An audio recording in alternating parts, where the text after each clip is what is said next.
الله الرحمن الرحيم. الحمد لله رب العالمين، والصلاة والسلام على أشرف الأنبياء والمرسلين محمد وعلى آله الطيبين الطاهرين.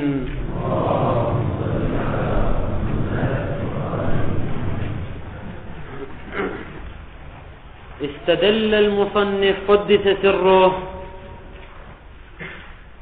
على الرأي المختار، وهو أن المشتق حقيقة في خصوص المتلبس فعلا في الحال، وهو مجاز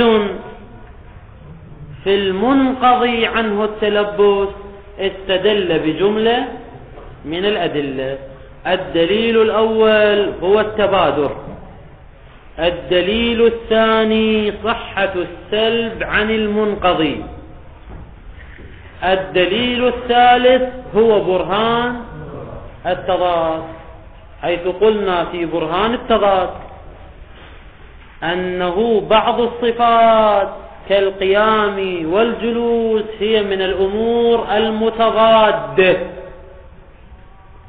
وهكذا ما يشتق منها كقائم وقاعد وجالس، فهذه صفات متضادة. فإذا كان الوضع للأعم لزم من ذلك تصادق هذه الصفات المتضادة على الذات، وهذا يلزم منه عدم كونها متضادة، بينما كونها متضادة أمر ارتكازي واضح لا إشكال فيه. إذن لو قلنا بالأعم للزم عدم التضاد، وبما أن التضاد أمر ارتكازي فالوضع ليس للأعم وإنما الوضع للأخر. هذا البيان الذي ذكرناه في الدرس السابق، ذكرناه في البداية كمؤيد ثم جعلناه كدليل. الآن الشيخ الآخوند قدس سره يقول: اعترض بعض الأدلة على هذا البرهان، وهو برهان التضاد، والمعترض هو المحقق الرشتي في كتابه بدائع الأفكار. اعترض قائلا: القول بتحقق التضاد بين هذه الصفات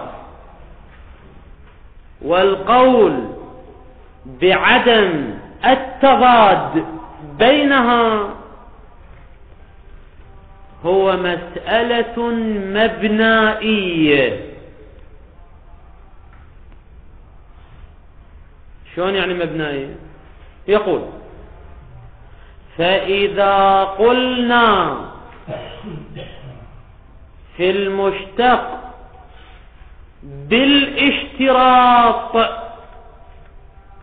أي اشتراط كون الذات متلبسة بالمبدأ، إذا اشترطنا كون الذات متلبسة بالمبدأ، أي قلنا بالوضع لخصوص المتلبس بالمبدأ، فهذه الصفات ستكون صفات متضادة. أما لو قلنا بعدم الاشتراط، يعني شنو قلنا بعدم الاشتراط؟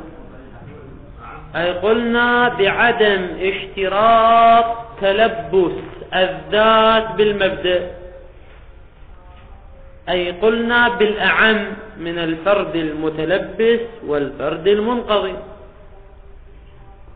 حينئذ هذه الصفات لا تكون متضادة،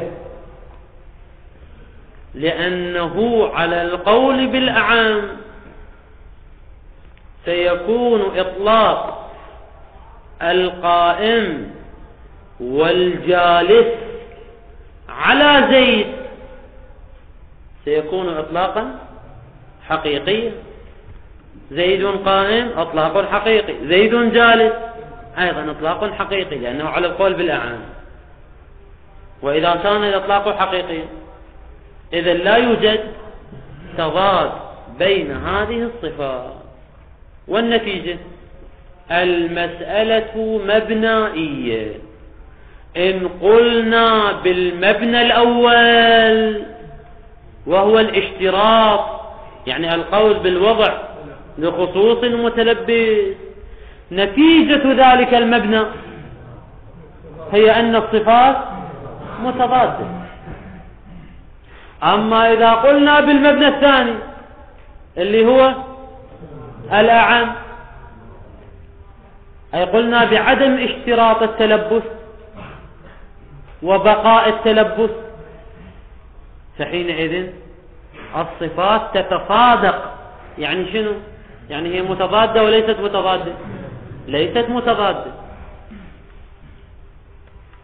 فدليلكم برهان التضاد يبتني على كون الصفات متضادة.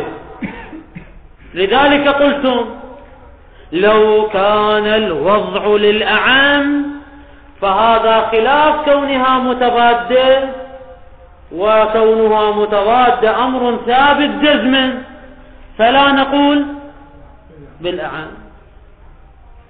أما نحن، يعني المحقق الرشدي يقول أما نحن فنقول يمكننا أن نجمع بينهما. يعني شنو نجمع؟ القول بالأعم، ولكن مع ذلك شو نقول؟ أن هذه الصفات ليست متضادة، لأنه بناء على القول بالأعم تجتمع الأوصاف المتعددة.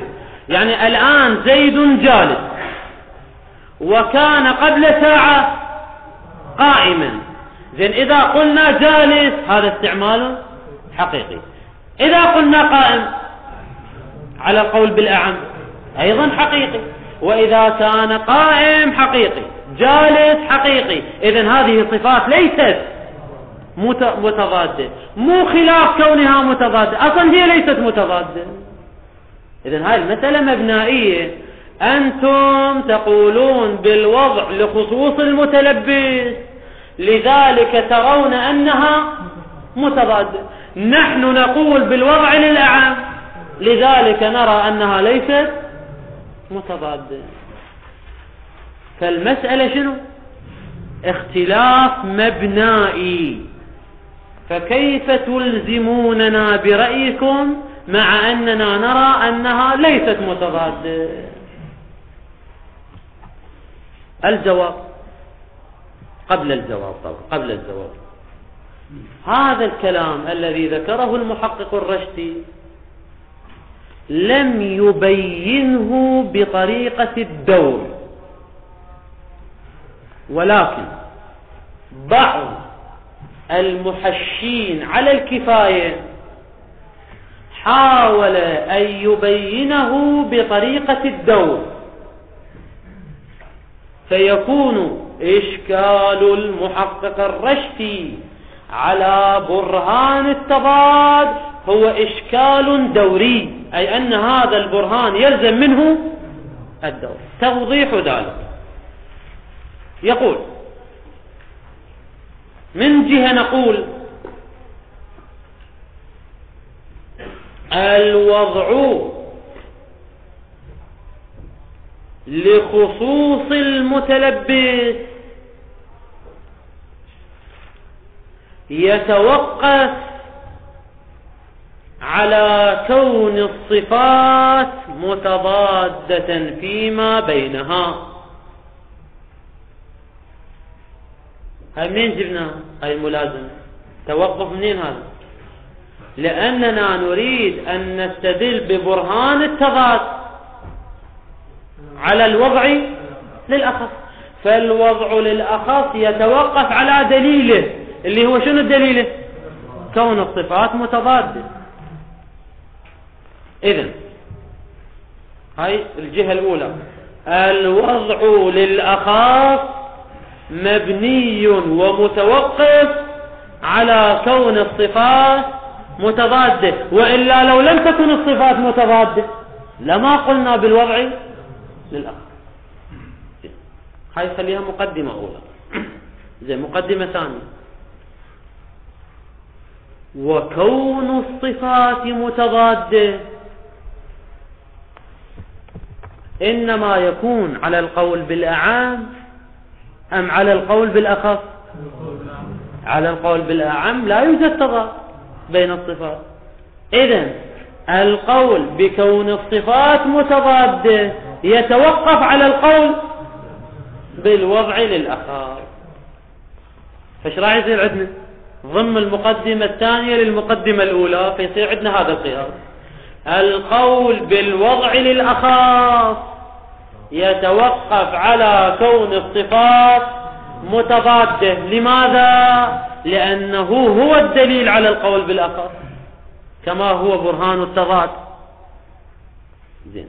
وكون الصفات متضادة يتوقف على القول بالوضع للأخص، والنتيجة الوضع للأخص يتوقف على الوضع للأخص، وهذا دور واضح. الجواب بلي هذا الجواب، هذا الجواب الأخمس. هسه احنا طرحنا إشكال من هذا كلامنا كله مع إشكال المحقق الرشدي. الجواب الآن نجي، أيها المحقق الرشدي، قضية التضاد ليس مسألة مبنائية حتى تقول بناء على الاشتراط أي على القول بالأخص يقع التضاد، وبناء على عدم الاشتراط يعني القول بالأعم لا يقع التضاد. لا، المسألة ليست كذلك. التضاد بين هذه الصفات هو أمر ارتكازي في أذهاننا يدركه حتى الطفل الصغير، فهو أمر ارتكازي ثابت بالضرورة وليس أمرا مبنائيا يختلف بالقول للأخص والقول بالوضع للأعم. لا لا، مسألة ارتكازية واضحة لا إشكال فيها. زين. أما جواب الدور فنقول نسلم بالمقدمة الأولى اللي هي شنو المقدمة الأولى؟ الوضع للأخص متوقف على القول بالتضاد، ولكن لا نسلم بالمقدمة الثانية التي تقول والتضاد يتوقف على القول بالأخص. كلا، التضاد أمر ارتكازي لا يتوقف على شنو؟ على الوضع للأخص، والنتيجة الوضع للأخص يتوقف على التضاد، والتضاد أمر ارتكازي فلا دور في البين. هذا جوابنا عن المحقق الرشدي. قال: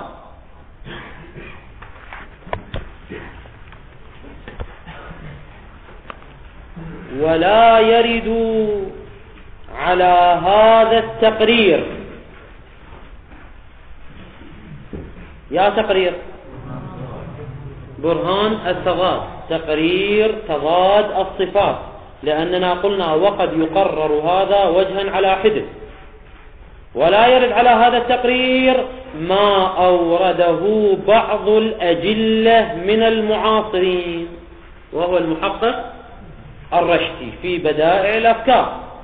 من بيان علم، بيان لما أورده المحقق الرشدي من عدم التضاد على القول بعدم الاشتراط. شنو يعني عدم الاشتراط؟ أي عدم اشتراط بقاء التلبس في صدق المشتق حقيقة. لا نشترط في الصدق الحقيقي للمشتق بقاء التلبس. إذا كنا لا نشترط يعني الوضع علم، أي الوضع للأعم، كأنه يقول على القول بالأعم. القول بعدم الاشتراط معناه القول بالأعم. فشريد يقول عدم التضاد على القول بالأعم، فهذه المسألة مسألة مبنائية. التضاد يلزم على القول بالأخف، أما على القول بالأعم فلا تضاد. هذا الإشكال بيناه على شكل دور أيضا. الدور لما عرفته، هاي لما عرفته تعليل لقوله لا يرد ولا يرد. هذا الإشكال لماذا لا يرد؟ لما عرفته من ارتكازه، ارتكاز من التضاد بينها، بين الصفات، كما هو مرتكز في مبادئها. يعني شريد يقول المصنف يعني المسألة ليست مبنائية، إن قلنا بالقول كذا فكذا وإلا فلا، لا، المسألة ارتكازية واضحة، والتضاد ثابت على كل حال. وإذا كان التضاد مرتكز في الأذهان نرتب عليه القول بالأخص وليس القول بالأعم، لأن القول بالأعم يتنافى مع هذا التضاد. هذا هو الجواب. إن قلت يعني المحقق الرشدي يرجع ويقول نستطيع أن نجمع بين القولين، نستطيع أن نجمع بين القولين، أي أن نقول من جهة بالوضع للأعم، ونقول مع ذلك من جهة أخرى بأن الصفات متضادة فيما بينها. يعني كأن المحقق الرشدي يريد يقول لا منافاة بين القول بالأعم وبين كون الصفات متضادة، وبعبارة أخرى لا ملازمة بين كون الصفات متضادة والقول بالوضع للأخص. ماكو ملازمة. يمكن أن نقول بالوضع للأعام ومع ذلك الصفات متضادة. بتقريب أن نقول المشتق موضوع للأعم من الفرد المتلبس في الحال ومن الفرد الذي انقضى تلبسه، ولكن نتفق جميعا على أن المشتق حينما يطلق ينسبق ويتبادر إلى ذهن السامع عند إطلاق المشتق. ماذا يتبادر؟ يتبادر خصوص المتلبس، ينصرف هذا اللفظ إلى خصوص المتلبس. وإذا انصرف اللفظ إلى خصوص المتلبس فالسامع لا يصدق بعد ذلك بثبوت صفة أخرى له التي انقضت عنه. يعني مثلا حينما نقول زيد جالس، زيد جالس، المشتق كلمة جالس، أو زيد قائم، المشتق اللي هو قائم، هذا موضوع علم، موضوع للأعم من المتلبس بالقيام في الحال، ومن الذي كان متلبسا بالقيام وانقضى عنه التلبس هو في الأعم. لكن السامع حينما يسمع زيد قائم ذهنه وين ينصرف؟ ينصرف إلى خصوص المتلبس بالقيام العام. زين، وإذا انصرف ذهنه إلى المتلبس بالقيام في الحال فلا يصدق بعد ذلك أنه في الحال جالس، لأنه يقول هو قائم في الحال، فكيف يكون جالسا؟ فيكتشف التضاد أو يؤمن بالتضاد، فيكون التضاد مرتكزا في ذهنه. ولكن ما هو السبب في ارتكاز التضاد؟ مو الوضع للأخاص، لا، الوضع للأعم، ثم بعد الوضع للأعم حصل الانصراف لخصوص المتلبس. وإذا حصل الانصراف لخصوص المتلبس رأى السامع أو اعتقد السامع أنه لا يستمع مع الصفة الأخرى.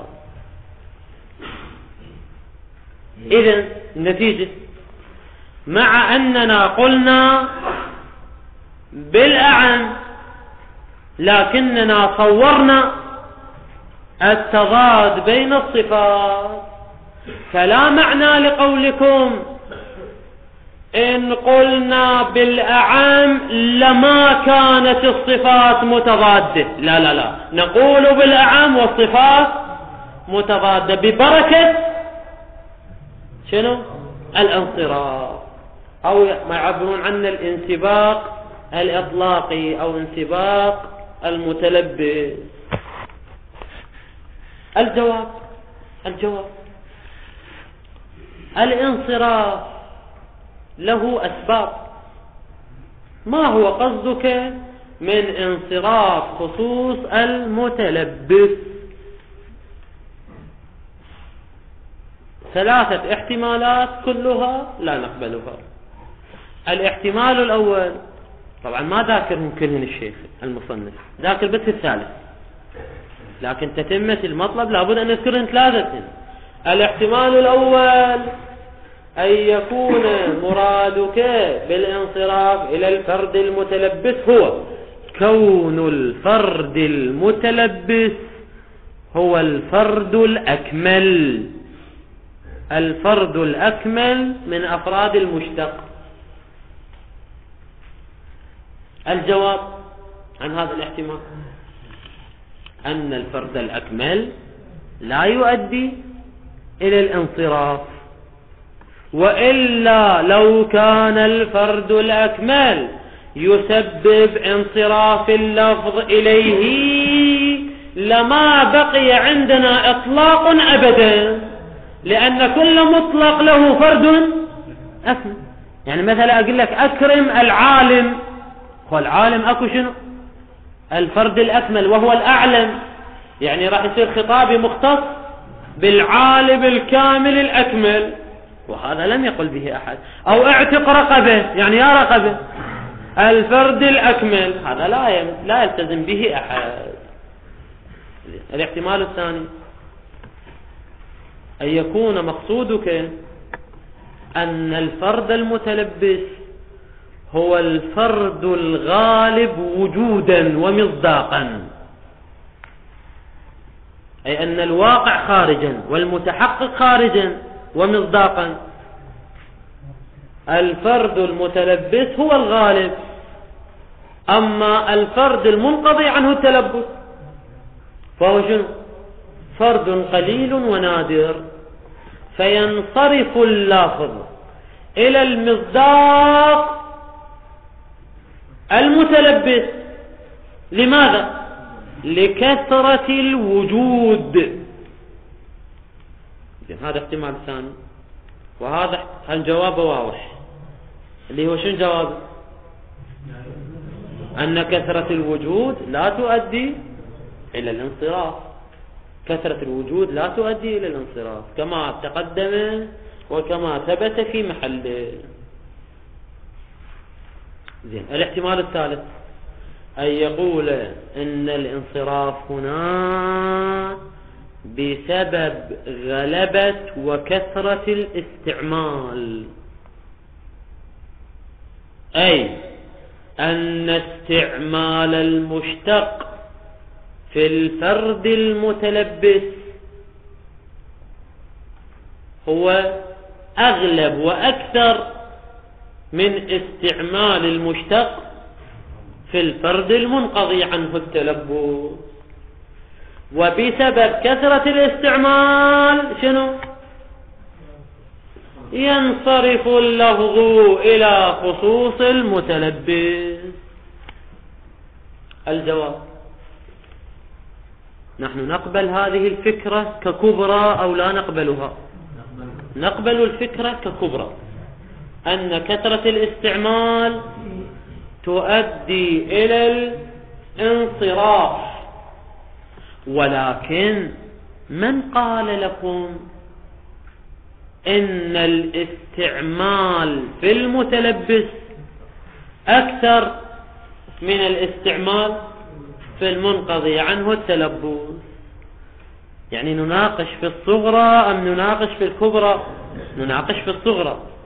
لا نسلم بأن استعمال المشتق في المتلبس أغلب وأكثر من استعمال المشتق في المنقضي، بل استعمال المشتق في المنقضي عنه التلبس كثير إن لم يكن أكثر من الفرد المتلبس. فنناقش في الصغرى. إذن لا معنى لدعوى الانصراف في المقام، فهذه الدعوة باطلة بجميع احتمالاتها الثلاثة. قال: إن قلت، يعني كأن المحقق الرشدي يرجع ويقول: لا تنافي بين القول بالأعم وبين الإيمان بالتضاد. زين. لعل ارتكازها، ارتكاز من كون الصفات متضادة، يعني الصفات المتضادة لعل ارتكازها، لأن الشيخ شنو قال؟ لما عرفت من ارتكاز التضاد بين الصفات. الآن نقول هذا الارتكاز شنو سببه؟ لعل ارتكاز المضاد بين الصفات لأجل السبق من الإطلاق. يعني شنو السبق من الإطلاق؟ التبادر الانصرافي، أن المتلبس هو الذي ينسبق من إطلاق المشتق، وإذا انسبق المتلبس فلا يمكن القول بالوصف الآخر الذي انقضى. فالتضاد حصل بسبب الانصراف لا بسبب الاشتراط. يعني شنو الاشتراط؟ الوضع للأخص، يعني اشتراط التلبس. التضاد لا بسبب الاشتراط والوضع للأخص، لا ملازمة بينهما، بل نقول بالأعم ومع ذلك نقول بالتضاد بسبب هذا الانصراف والتبادر الانصرافي. قلت: الجواب: ما هو منشأ هذا الانصراف والتبادر الانصرافي؟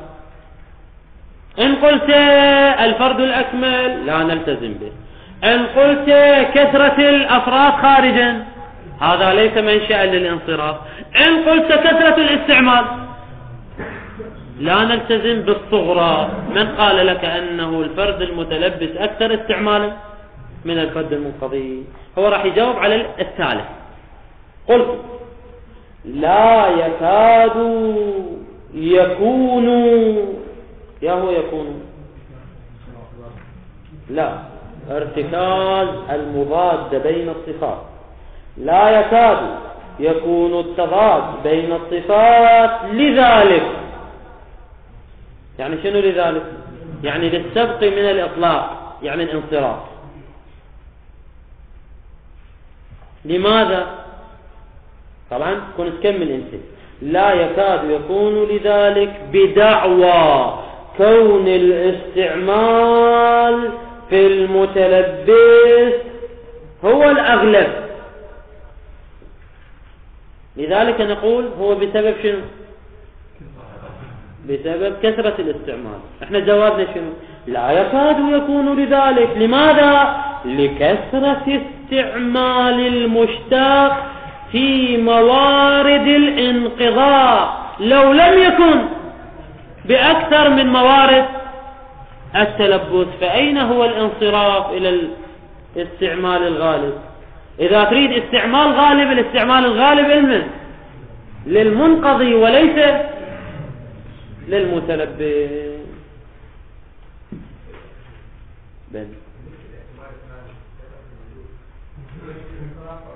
لا تسبب الانصراف. قالوا كثرة الوجود لا تسبب الانصراف. بلي أصلا لا انصراف. كثرة المصداق الخارجي لا تسبب الانصراف. هذا أمر ثبت في الأصول. قالوا الانصراف إنما يتحقق بمن؟ كثرة الاستعمال، حتى يكون هناك أنس ذهني بين اللفظ وبين هذا المعنى المستعمل فيه. أما مجرد كون المصداق الخارجي أكثر هذا لا يعني اختصاص شنو؟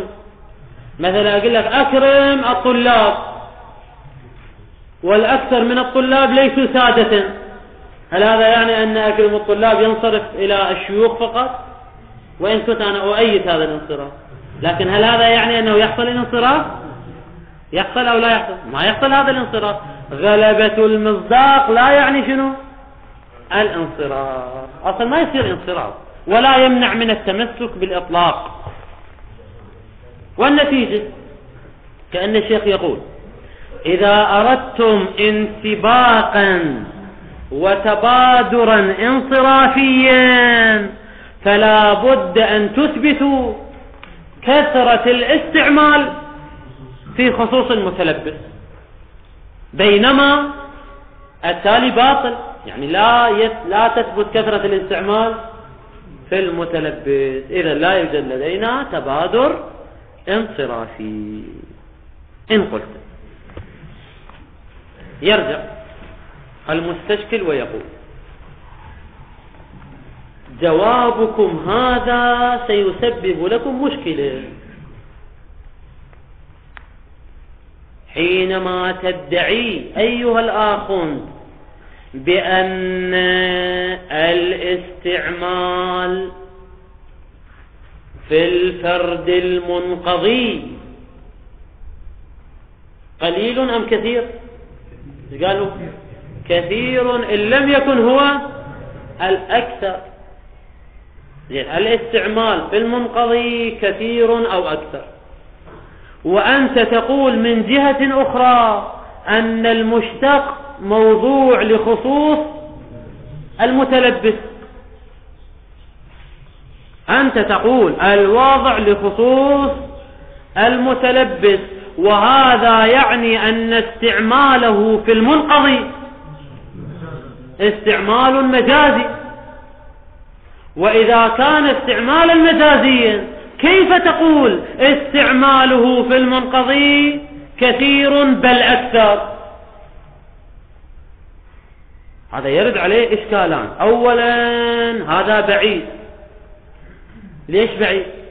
لأنه يلزم منه أن يكون الاستعمال المجازي اللي هو في الفرد المنقضي أكثر من الاستعمال الحقيقي، وهذا بعيد. كيف يكون الاستعمال المجازي هو الغالب؟ هذا ما نقبله، لا نقبله. ثانيا هذا خلاف حكمة الوضع. خلاف حكمة الوضع، لأن الواضع ما هي حكمة الوضع أصلا؟ هي إفادة المعاني عن طريق الوضع، فيكون اللفظ قالبا للمعنى.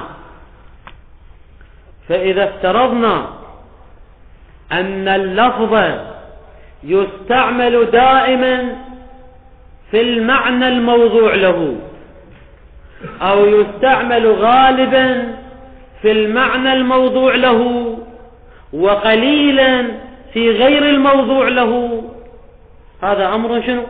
معقول. أما أن نلتزم بالعكس، يعني شنو بالعكس؟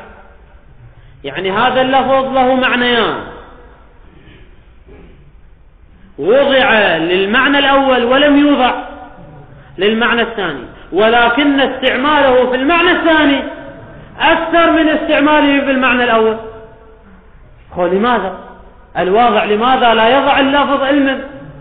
لذلك المعنى الذي نحتاجه كثيرا، لماذا يضع اللفظ للمعنى النادر ويعتبر الاستعمال في الفرد الغالب مجازيا؟ هذا ترجيح للمرجوح على الراجح.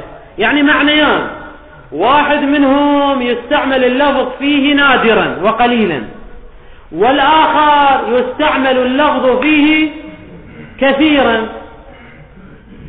فلماذا نضع اللفظ للقليل النادر ونترك الكثير الذي نحتاجه كثيرا؟ هذا ترجيح للمرجوح على الراجح، هذا على فرض الأكثرية. ولو تنازلنا وقلنا هما متساويان، يعني استعمال اللفظ في المعنى الأول يتساوى مع استعمال اللفظ في المعنى الثاني، إذا كانا متساويين في الاستعمال فلماذا وضعت اللفظ للمعنى الأول وتركته المعنى الثاني؟ هذا ترجيح بلا مرجح. يعني إذا كانا متساويين فالوضع لأحدهما دون الآخر ترجيح بلا مرجح. وإن كان أحدهما أكثر والآخر قليل ووضعت للقليل، هذا ترجيح للمرجوح على الراجح. إذن كيف تلتزم أيها الآخون بأن الاستعمال في المنقضي كثير بل هو أكثر مع أنه استعمال مجازي؟ هذا بعيد وخلاف حكمة الواضع. واضح هذا الإشكال؟ هذا المستشكل يشكل على نفسه ويجيب. هذا المستشكل اللي أشكل على الآخوند الخراساني، كيف تقول استعمال مجازي مع أنه كثير أو أكثر؟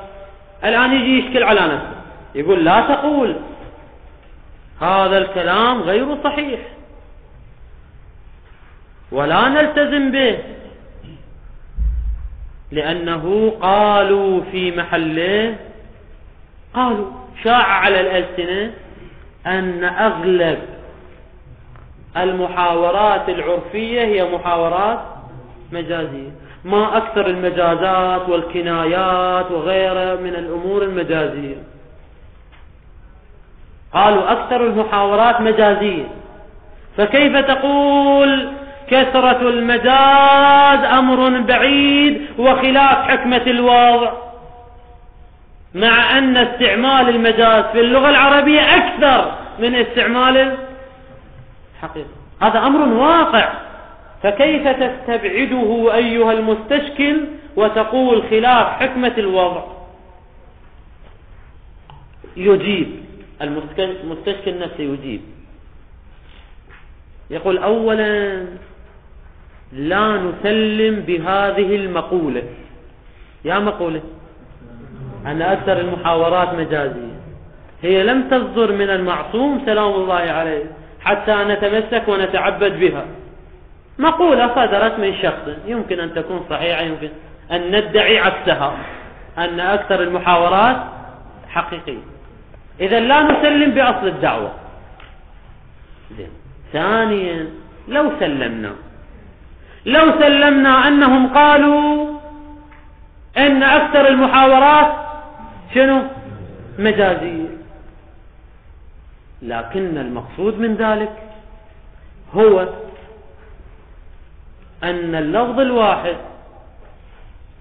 قد يكون له معنى حقيقي واحد، ولكن له معان مجازية كثيرة، كما في مادة الأمر. مادة الأمر موضوعة للطلب معناها الحقيقي، لكنها تستعمل مجازا شنو؟ في الأمر والحادثة والشيء الغريب وإلى آخره. فقد يكون اللفظ واحدا ومعانيه المجازية عديدة. إن كان الأمر كذلك فقولكم أكثر المحاورات مجازية صحيح، لكن صحيح بلحاظ من؟ بلحاظ اللفظ الذي له معنى واحد حقيقي ومعاني مجازية شنو؟ متعددة. ولا نقبل هذا الكلام في اللفظ الذي له معنى حقيقي واحد ومعنى مجازي واحد. ومحل كلامنا وهو المشتق من النوع الثاني، لأن المشتق له معنى حقيقي واحد وهو خصوص المتلبس،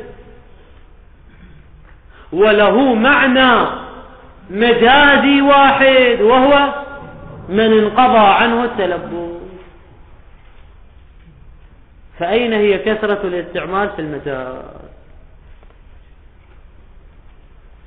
إذن كلامكم إنما يتم في الألفاظ، يا ألفاظ التي لها معنى حقيقي واحد ومعان مجازية متعددة، ولا يتم في الألفاظ التي ليس لها إلا معنى حقيقي واحد ومعنى مجازي واحد. ومحل كلامنا من النوع الثاني، اللهم إلا أن يقال إنه وإن كان له معنى مجازي واحد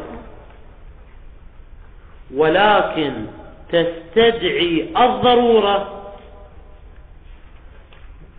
استعماله في ذلك المعنى المجازي الواحد أكثر من استعماله في المعنى الحقيقي.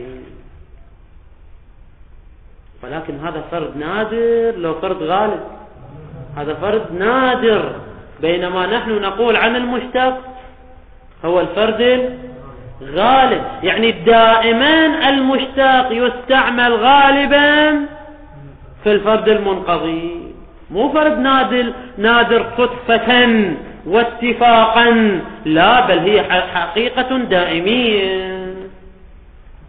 والنتيجة هذا كله بعدنا بالإشكال، احنا ما مجاوبين، كله بعدنا بالإشكال أنه كيف تقول أيها المصنف أن الاستعمال في المنقضي هو أكثر أو كثير مع أنك تقول هو استعمال مجازي.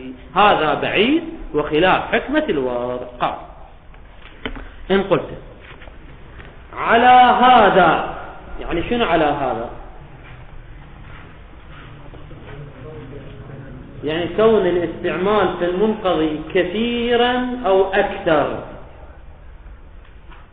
على هذا يلزم أن يكون يا هو يكون استعمال المشتق في الغالب، أي في الغالب بناء على الكثير، أو الأغلب بناء على أن الاستعمال في المنقضي هو الأكثر. ايش راح يكون في الغالب أو الأغلب؟ راح يكون استعمال المشتق مجازا. وهذا يعني شنو هذا؟ كون المجاز غالب أو أغلب هذا بعيد، لأن المجاز خلاف الأصل، فكيف يكون غالبا أو أغلب؟ ربما لا يلائمه حكمة الوضع، يعني سيلزم كما قلنا إما ترجيح بلا مرجح في فرض التساوي، وإما ترجيح المرجوح على الراجح في فرض كثرة الاستعمالات المجازية على الاستعمالات الحقيقية. لا يقال، أيه لا يقال، هذا المستشكل يطرح إشكال ويجيب. لا يقال كيف، يعني شنو كيف؟ يعني كيف يكون هذا الاستعمال المجازي بعيدا وخلاف حكمة الوضع؟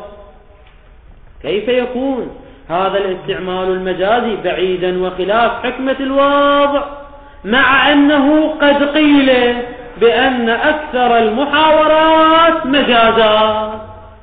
إذا أكثر المحاورات مجازات شلون يصير بعيد وخلاف حكمة الوضع؟ الجواب فإن ذلك، هاي فإن جواب علم، جواب اللي لا يقال. فإن ذلك يعني شنو ذلك؟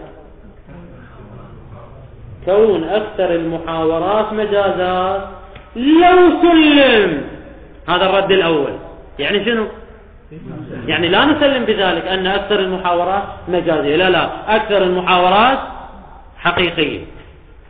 ثانيا لو تنازلنا وسلمنا، فإنما يعني كون أكثر المحاورات مجازات فإنما هو لأجل تعدد المعاني المجازية بالنسبة إلى المعنى الحقيقي الواحد. يعني يا نوع من الألفاظ الذي له معنى حقيقي واحد ومعاني مجازية عديدة. ولا يصدق، حكون تكملها أنت، ولا يصدق في اللفظ الذي له معنى مجازي واحد كما هو محل كلامنا، فإن المشتق له معنى مجازي واحد. نعم هذا استدراك على قولنا شنو؟ على قولنا أن تعدد المعاني، أن تعدد أو أن أكثر المحاورات مجازية بلحاظ تعدد المعاني المجازية ولا يتم في المعنى المجازي الواحد. الآن نقول نعم يمكن أن يتم أيضا حتى في المعنى المجازي الواحد. نعم ربما يتفق ذلك. يعني شنو ذلك؟ كثرة أو أكثرية الاستعمال المجازي. نعم ربما يتفق ذلك بالنسبة إلى معنى مجازي واحد، أيضا يكون الاستعمال المجازي أكثريا أو كثيرا. لماذا يقول؟ لكثرة الحاجة إلى التعبير عن هذا المعنى المجازي. لكن هذا أمر غالب له اتفاقي، لكن ربما يتفق أمر نادر.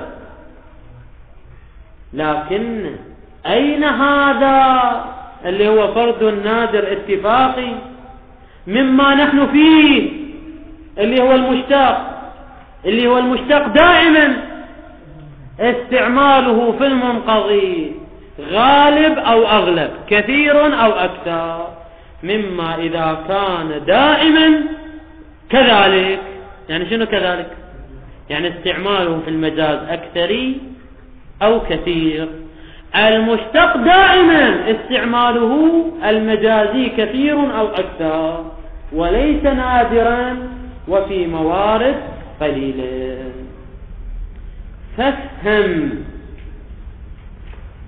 لعله إشارة إلى كون المشتق من الموارد الاتفاقية والصدفتية.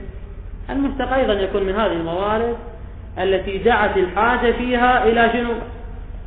إلى تكثير الاستعمال المجازي. هذا أولا.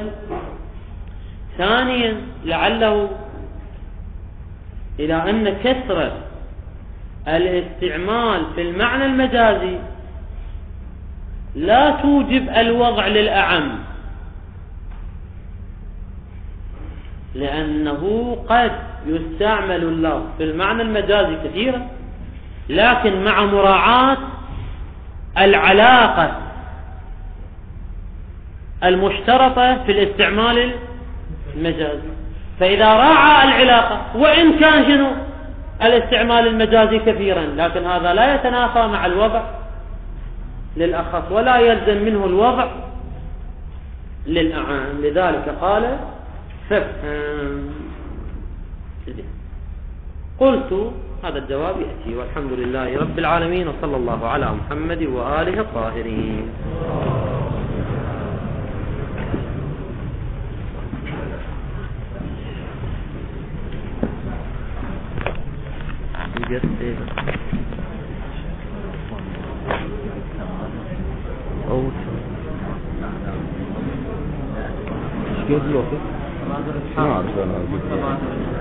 شو قد الوقت؟